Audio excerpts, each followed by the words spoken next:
ஆண்டவரும் ரட்சகரும் மீட்பருமாகிய உன்னதமான இயேசு கிறிஸ்துவ நாமத்தினால் ஹவுசுப்ரியா யூடியூப்ல இணைந்து கொள்கிற யாவரையும் வாழ்த்துகிறேன். கர்த்தர் நல்லவர், நம்பத்தக்கவர், சதாகாலம் என்னோடு உங்களோடு கூட இருந்து நடத்தி செல்லுகிற நல்ல தெய்வத்தை நானும் நீங்களும் ரட்சகராய் பெற்றிருக்கிறோம். பிரியமான தேவனுடைய பிள்ளைகளே, இந்த நாட்களிலே நாங்கள் ஒவ்வொரு காரியங்களை குறித்து மனம் திரும்புதலோடு கூட தேவ சமூகத்தை திரும்ப தேவன் விரும்புகிறார். ஆண்டவராகிய இயேசு கிறிஸ்து இந்த பூமியில் உலாவி கொண்டிருந்த காலங்களிலே அவர் அதிகமாக தன் வார்த்தைகளிலே மனம் திரும்புங்கள், பரலோக ராஜ்யம் சமீபமாய் இருக்கின்ற எச்சரிக்கையின் சத்தத்தை கொடுத்து ஜனங்களை தன் பக்கமாய் இழுத்து கொண்டார்.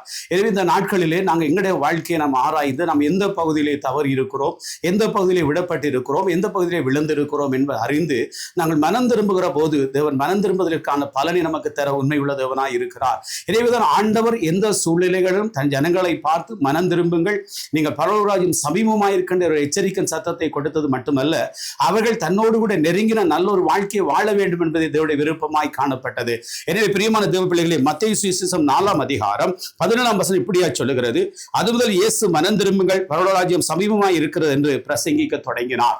ஆண்டவர் தன்னுடைய காலங்களிலே மனம் திரும்புங்கள், பரலோக ராஜ்யம் சமீபமாய் இருக்கிறது. இந்த மனம் திரும்புவது என்பது நான் தேவன் பக்கமாய் திரும்புவது மட்டுமல்ல, நான் என்னுடைய பாவத்திலே, தீமையான எண்ணங்களிலே, தீமையான பழக்கங்களிலே, தீமையான வார்த்தைகளிலே, தீமையான கிரியைகளிலிருந்து ஒவ்வொரு பிள்ளைகளும் மனம் திரும்பவும் இருந்தால் நம் தேசத்துடைய நன்மைகளை புசிக்கத்தக்கதாய் தேவன் எனக்கும் உங்களுக்கு கிருபை பாராட்டுவார். எனவே இந்த மனம் திரும்புவதனுடைய எச்சரிக்கையின் சத்தம் பிரியமானவர்களே, இன்றைக்கு நாம் நம்முடைய பாவங்களிலிருந்து மனம் திரும்பணும், செய்கைகளிலிருந்து மனம் திரும்பணும். இன்னைக்கு நான் எத்தனை காரியங்கள் எவ்வளவு நன்மைகள் செய்தாலும் நாம் மனம் திரும்பாமல் செய்கிற பட்சத்தில் வாழ்க்கையில் நாம் எதையும் அடைந்து கொள்ள முடியாது. எனவே நாங்கள் எங்களுடைய வாழ்க்கையில எல்லா மனுஷரும் பாவம் செய்து தேவ மகிமை இழந்தவர்கள். எல்லா மனுஷத்திலும் பாவம் இருக்கு, எல்லா மனுஷத்திலும் பொறாமை இருக்கு, அநேக மனுஷத்துல எரிச்சல் இருக்குது, அநேக மனுஷத்துல கீழ்த்தனமான எண்ணங்கள் இருக்கு. எனவேதான் ஆண்டு சொல்கிறார், இப்படிப்பட்ட சூழ்நிலைகளில் இருந்து நீங்கள் மனம் திரும்புகிற போது கர்த்தர் மனம் திரும்புவதற்கான காரியங்களை தந்து அவர் என்னை உங்களை ஆசீர்வதித்து உயர்த்த உண்மையுள்ள தேவனாய் இருக்கிறார். எனவே இந்த சத்தத்தை கேட்டுக்கொண்டு யாராய் இருந்தாலும் ஒருவேளை நாங்கள் நினைக்கலாம், நான் எந்த இடத்தில் மனம் திரும்ப வேண்டும். இன்னைக்கு பிள்ளைகள் தங்களுடைய தாய் தகப்பனுக்கு விரோதமாய் செய்கிற காரியங்களிலே நீங்கள் மனம் திரும்பணும்.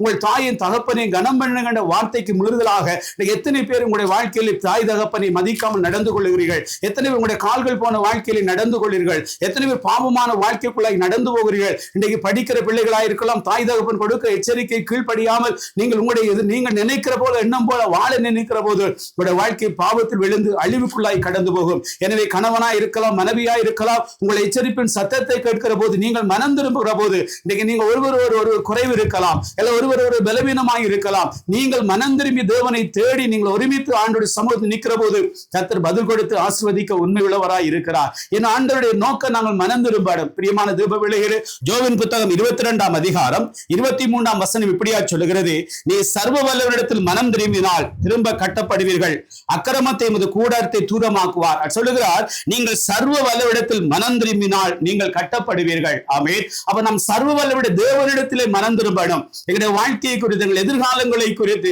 எனவே பிரியமான தேவ பிள்ளைகளை, மனம் திரும்புகிற பாவியின் நிமித்தம் பரலோகத்தில் மிகுந்த சந்தோஷம் உண்டாகும் என்று வேதம் சொல்லுகிறது.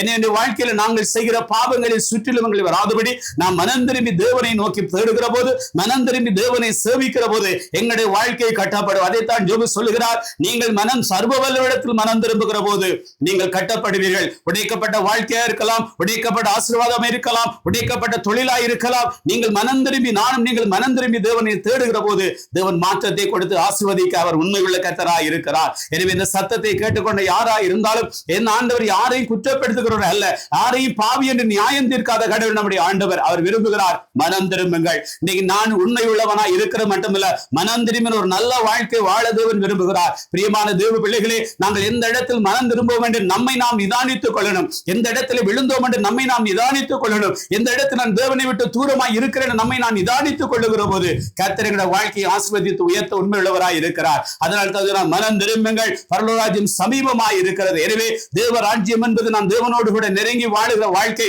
தேவ ராஜ்யம் என்பது தேவ சமூகத்திலே வாழுகிற வாழ்க்கை, தேவ ராஜ்யம் என்பது நான் தேவனுக்குள்ளாய் வாழுகிற வாழ்க்கை. எனவே பிரியமான தேவ பிள்ளைகளே, நீங்கள் முதலாவது மனம் திரும்பணும், இரண்டாவது தேவனோடு வாழ பழகிக் கொள்ளணும். வார்த்தையிலும் ஜெபத்திலும் வாழ்க்கையிலும் நான் நெருங்கி நெருங்கின தேவனோடு நல்ல உறவை வைத்துக் கொள்வேனா இருந்தால் தேவனின் வாழ்க்கை உங்களுடைய வாழ்க்கையை ஆசீர்வதித்து உண்மையுள்ளவராய் இருக்கிறார். ஒரு காலம் இருந்தது எங்களின் ஆசீர்வாதம் இல்லாத நாட்களிலே, என்னுடைய வாழ்க்கை வறுமையாய் ஏழ்மையாய் இருந்த காலங்களிலே, நெருக்கமாய் இருந்த காலங்களில் அதிகமாய் கண்ணீரோடு ஜெபித்து நாங்கள் ஆசீர்வாதங்களுக்கு பெற்றுக்கொண்ட போது, ஆண்டுடைய இலக்கு நிறைவை பெற்றுக்கொண்ட போது எங்களுடைய வாழ்க்கையில ஜெப குறைச்சல்கள், விசுவாச குறைச்சல் வருகிறது. எனவே பிரியமான தேவ பிள்ளைகளை, நான் எவ்வளவு தேவனோடு நெருங்கி வாழுகிறேனோ, எவ்வளவு தேவனோடு கூட நெருங்கின உறவில் இருக்கிறேனோ, அவ்வளவாய் தேவன் என்னை உங்களை ஆசீர்வதிக்க அவர் உண்மையுள்ளவராய் இருக்கிறார். முதலாவது மனம் திரும்புங்கள், இரண்டாவது ராஜ்யத்துக்கான காரியங்களை செய்யுங்கள். வேதம் சொல்லுது, முதலாவது தேவனுடைய ராஜ்யத்தை நீதியை தேடுங்கள், அப்படி யாவும் கூட கொடுக்கப்படும். என் ஆண்டவர் கொடுக்க வேண்டுமாயிருந்தால் அவர் ராஜ்யத்தை தேடணும். அடுத்து சமீபம் என்றால் உலகத்தின் சம்பவங்களை திரும்பி பாருங்க.